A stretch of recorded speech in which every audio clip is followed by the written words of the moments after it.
Hey, we're back here at the 3D Experience Playground at 3D Experience World 2020, and I'm here with one of our gold partners, Nutanix iFrame, and I've got a representative here, Marco. Marco, how you doing? My pleasure, how are you today? I'm good, I'm good. Marco, if you don't mind, tell us a little bit about what iFrame is, real quick. Absolutely, so thank you.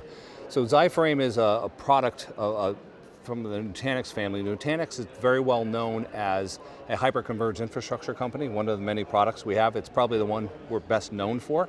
Hyperconvergence is networking, compute, and storage, being linearly scalable within nodes of compute. Okay.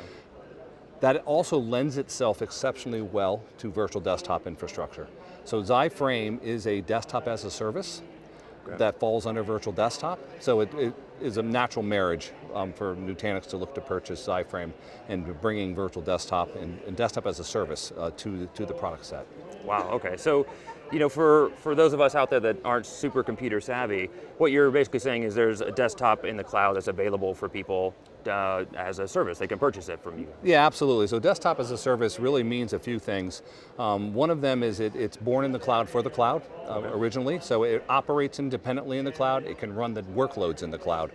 So it's about operational expenditures, subscription-based platform, right? Very easy to consume, very easy to expand and decrease, shrink and expand, things of that nature.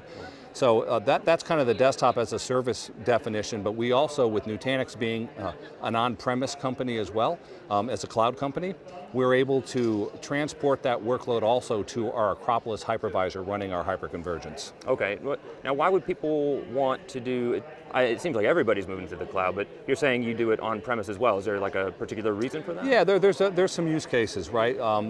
Most of the time people want to get best usage of what they've purchased, right? Return on investment. So existing Nutanix customers find it very easy to slip in virtual desktop workloads because they're already doing virtual desktop workloads on the product, right? So they're able to further extend the use case of that and the value.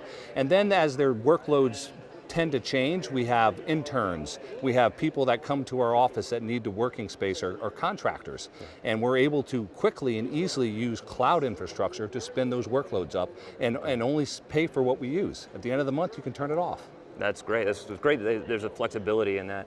Now, why are you guys here at 3D Experience World? Like, what is it that you guys bring to this particular crowd when we're dealing with, let's say, software like Solidworks or CATIA or that sort of thing, where maybe it needs more resources and that sort of thing? No, that's a great question. Thank you. That kind of brings it around full circle, right? So Frame happens to do a lot of things very well, but one thing it excels at is graphical workloads, right? So we do very excellent work with graphical workloads. It's a streaming protocol based on H.264 that is able to deliver things like Solidworks in cloud format or on-premise using GPU and virtualized GPU. Okay, so H.264 is kind of like, I know that's like YouTube and that's Netflix correct. Streaming, so you basically are able to efficiently send that to somebody over just a regular web connection that most everybody has, right? And to do it no justice, but to be straightforward, it's a streaming protocol, right? So we can stream virtual machines into a browser today. Okay. So it's very easy and it performs exceptionally well. Now is that good, just like maybe I'm a user and I am a single person that wants to use SolidWorks in the cloud, maybe I don't want to buy a $1,500 computer or something like that, I can go to you, or does it scale out more than that? It sounds like it's bigger than that. It definitely scales out more than that, but yeah, there's a lot of good use cases. For an individual user, there is the ability to subscribe online. We do work typically with small, medium enterprises at the lower case, but it is a very good use case for people to avoid having to buy expensive hardware. Okay, absolutely.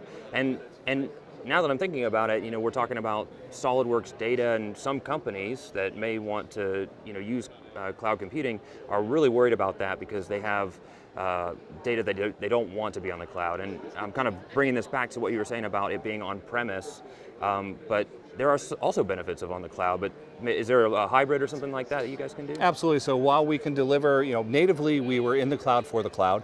Nutanix purchases the company, we become also embedded into the on-premise, and we can do hybrid solutions. So we can run in all the public clouds at the same time, and on-prem or any combination of thereof. Wow, that all sounds like really flexible and just really amazing technology you guys are bringing to us. So we're super excited about it. I'm really happy to be a part of the team. Well, thank you so much, Marco, for helping us out today, all right? Thank you. Thanks.